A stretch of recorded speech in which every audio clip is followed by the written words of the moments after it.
అందరం కలిసి నాయన నీ నామములో కూడి ఉన్నాం. నీ మహిమను, నీ సన్నిధిని కూడా ఈ స్థలంలో మీరు ఉంచి మహిమ ఘనత ప్రభావాలు మీరు పొందమని యేసు నామమున అడుగుచున్నాము తండ్రి, ఆమేన్. మంచిది. ఈ యొక్క సమయంలో దేవాది దేవుడు రాజశేఖర్ గారిని అలాగనే అరుణను ఇద్దరిని జ్ఞాపకం చేసుకుని చక్కనటువంటి ఇద్దరు బిడ్డలను దేవుడు అనుగ్రహించాడు, మనస్సు అభిప్రాయంలాగా. సో అందును బట్టి ప్రభువును స్తుతిస్తూ ఉన్నాను. అలాగే ఈ యొక్క కార్యక్రమానికి నన్ను ఆహ్వానించినటువంటి రాజశేఖర్ గారి కుటుంబానికి, రూపారావు గారి కుటుంబానికి కూడా నా హృదయపూర్వకమైనటువంటి వందనాలు తెలియపరుస్తూ, వేదికను కలిగించిన దైవజనులకు మరి బిషప్ అయ్య గారికి కూడా నా ప్రత్యేకమైనటువంటి వందనాలు తెలియపరుస్తున్నాను. సుపరిచితులు, చక్కని వాక్యోపదేశం చేసేటువంటి అనుభవజ్ఞులు, అందుబాటు ప్రభువును స్తుతిస్తూ నాకు సేవకులందరికీ కూడా నా హృదయపూర్వకమైన వందనాలు తెలియపరుస్తూ, మరి ఈరోజు పుట్టినరోజు జరుపుకుంటున్నటువంటి కింగ్ సియోనుకు జన్మదిన శుభాకాంక్షలు తెలియపరుస్తున్నాను. దేవుడి నామానికి మహిమ కలుగును గాక. యెషయా గ్రంథము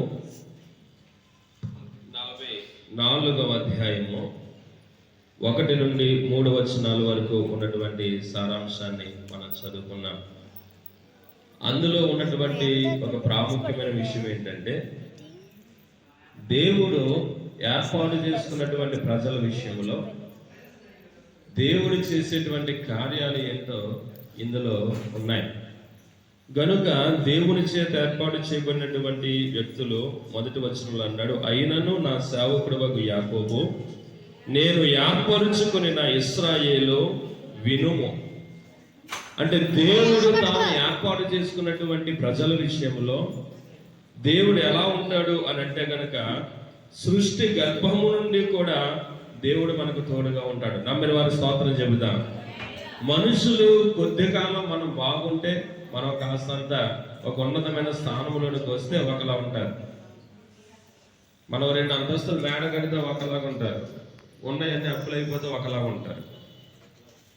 కానీ దేవుడు మాత్రం సృష్టించబడిన మొదలుకొని, గర్భములకు వచ్చినది మొదలుకొని మనందరికీ తోడుగా ఉంటాడు. అంతేకాదు 3వ వచనంలో రాయబడిన మాట, నేను దప్పిగల వాని మీద నీళ్లను, ఎండిన భూమి మీద ప్రవాహ జలములను కుమ్మరించదను. చాలా ఎండిన భూమి మీద ప్రవాహ జలములు. ఎండిన భూమికి నీళ్లు కావాలా, ప్రవాహ జలములు కావాలా? మామూలుగా ఆలోచిస్తే కనుక మామూలు నీళ్లు కావాలి, కానీ ప్రవాహ జలములు దానికి అవసరం లేదు. అంటే దాని అర్థం ఏంటంటే, ఎప్పుడైతే దేవుని చేత మనం ఏర్పాటు చేయబడతామో, దేవుని ఏర్పాటులో మనం ఉంటామో, మనం అనుకున్న దానికంటే కూడా దేవుడు అధికముగా చేయగలిగిన వాడు. దేవునికి స్తోత్రం కలుగును గాక. అందుకంటాడు, మనం ఊహించిన దానికంటే కూడా దేవుడు అద్భుతంగా చేయగలడు. ఒకరోజు హన్న దేవుని యొక్క మందిరానికి వచ్చి ప్రార్థన చేసింది, ప్రభువా, పోటీ మాత్రం పడలేకపోతున్నాను, నిందలు పడలేకపోతున్నాను, నాకు ఒక్క కుమారుడు ఉంటే చాలు, నాకు ఒక్క కొడుకుంటే చాలు, నా వంశాన్ని నిలబెట్టడానికి ఒక్క పుత్రుడు ఉంటే చాలని ప్రార్థన చేసింది. కానీ దేవుడు 6 సంతానాన్ని హన్నాకి ఇచ్చాడు. స్తోత్రం కలుగును గాక. అంటే మనం అడిగేటువంటి దానికంటే కూడా ఎక్కువ ఇస్తాడు. ఉదాహరణకు ఎలీషా అనేటువంటి ప్రవక్త దగ్గరికి ఒక స్త్రీ వచ్చింది, అయ్యా నా బిడ్డలు అమ్ముడైపోతున్నారు, వాళ్ళ జస్ట్ నాకు అప్పు తీరిస్తే చాలు అని చెప్పి వచ్చింది. అవునా కాదా? అప్పు తీరిస్తే చాలు అని వస్తే ఎలీషా చేసినటువంటి కార్యం అనగా, దేవుడు చేసిన కార్యం ఏంటంటే, నా అప్పులు తీరితే చాలు అనుకున్నటువంటి ఆమెకు దేవుడు ఆస్తిని కూడా మొదలు పెట్టాడు. స్తోత్రం కలుగును గాక. అంటే దేవుడు ఏర్పాటు చేసుకున్నటువంటి బిడ్డల విషయంలో దేవుడు ఎప్పటికీ ఏదిని కూడా ఆయన లోటు చేసేటువంటి వాడు కాదు. మరి అరుణ కూడా మా చింతాడ మందిరంలో చాలా చక్కగా తలాంతులు కలిగినటువంటి కుమార్తె. సండే స్కూల్ పిల్లలు ఇప్పటికంటారు ఏంటంటే, డ్యాన్స్ వేయాలి అని అంటే అరుణ రావాలని అని అంటారు నేర్పించడానికి. అంటే చిన్ననాటి నుండి కూడా అలాంటి చక్కని తలాంతులు కలిగిన బిడ్డగా మరి కృపారావు గారు, అలాగే అమ్మ మరియమ్మ గారు, సో మరి వాళ్ళు కూడా చక్కగా పెంచారు. మరి దేవుని యొక్క ఏర్పాట్లో వారు ఉన్నారు గనుక మరి ఈ రోజు ఎలాంటి చక్కని కార్యక్రమం జరిగించడానికి ప్రభు చూపుతూ వచ్చాడు కనుక ఒక మాట చెప్పి నాకు ఇవ్వబడిన సమయాన్ని నేను ముగిస్తాను.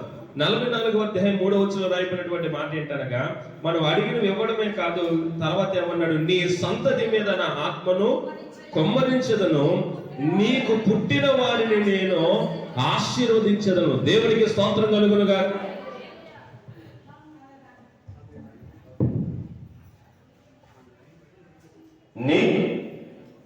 నీకు పుట్టిన వారిని